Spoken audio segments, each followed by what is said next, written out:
Assalamualaikum warahmatullahi wabarakatuh. Anak-anakku, kembali lagi di pelajaran ilmu pengetahuan sosial. Semoga selalu diberi kesehatan, diberi kemudahan oleh Allah untuk menggapai cita-citanya. Yang pertama, kita akan melanjutkan terkait lembaga.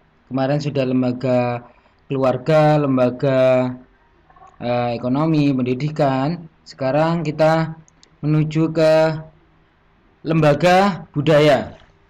Budaya tidak dapat dipisahkan dari kehidupan masyarakat, karena semua aspek dalam kehidupan masyarakat dapat dikatakan sebagai wujud kebudayaan.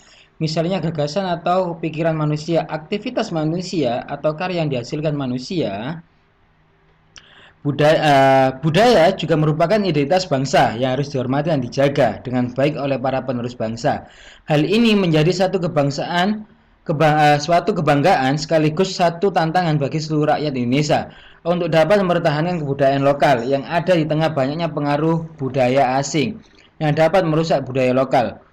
Tugas ini tentunya dikhususkan bagi generasi penerus bangsa yang mulai mengabaikan pentingnya peranan budaya lokal untuk memperkokoh ketahanan budaya bangsa.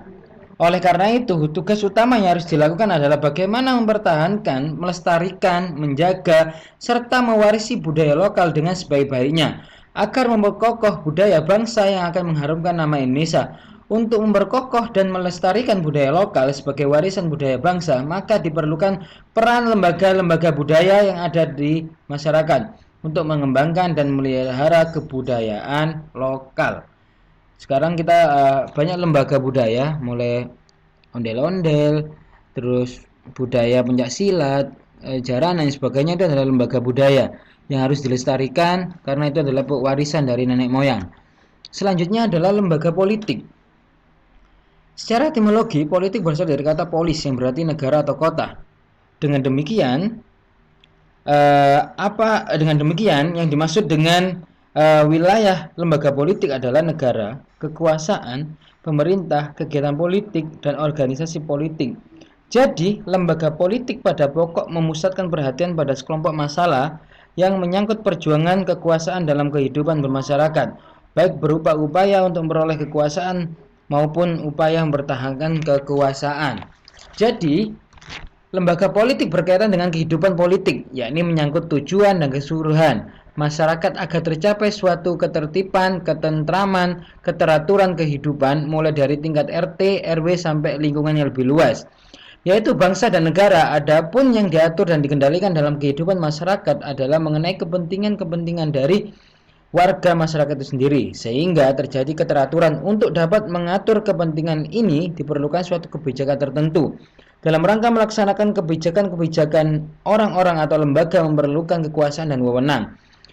Jadi, politik berkaitan dengan proses pencapaian kekuasaan, pengambilan pelaksanaan keputusan lembaga-lembaga politik yang ada di Indonesia, antara lain di sini. Coba lihat di layar, ada di pojok kanan ada yang namanya Istana Negara, tempatnya presiden. Sebelahnya Istana Negara itu ada yang namanya gedung DPR MPR, tempatnya anggota dewan dan anggota majelis permusyawaratan rakyat di situ, atau MPR, DPR MPR RI di sana. Jadi di sana hampir oleh staf dan sebagainya hampir 1000 orang kalau hari biasa di sana. Selanjutnya KPU, Komisi Pemilihan Umum, di sebelah kiri, layar sebelah kiri di sini. KPU adalah Komisi Pemilihan Umum untuk sebagai contoh dan cara gampangnya sebagai panitia terkait bagaimana mengatur pemilihan kepala daerah, pemilihan anggota dewan dan lain sebagainya. Terus ada yang Mahkamah Agung. Selanjutnya ada yang namanya Badan Pemeriksa Keuangan. Jadi kayak BPK ini memeriksa saham, habis itu memeriksa terkait investasi dan sebagainya. Semuanya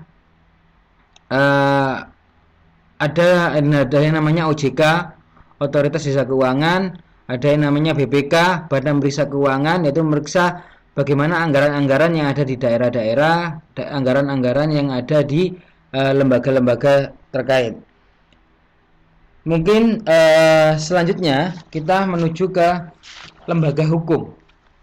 Lembaga hukum merupakan lembaga yang memiliki sekumpulan peraturan yang dibuat oleh pihak-pihak berwenang demi mewujudkan ketentraman bersama.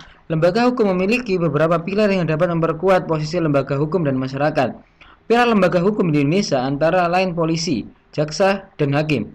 Polisi bertugas sebagai penyidik dengan mencari barang bukti dan mengumpulkan keterangan dari berbagai sumber, baik keterangan saksi-saksi maupun keterangan saksi ahli.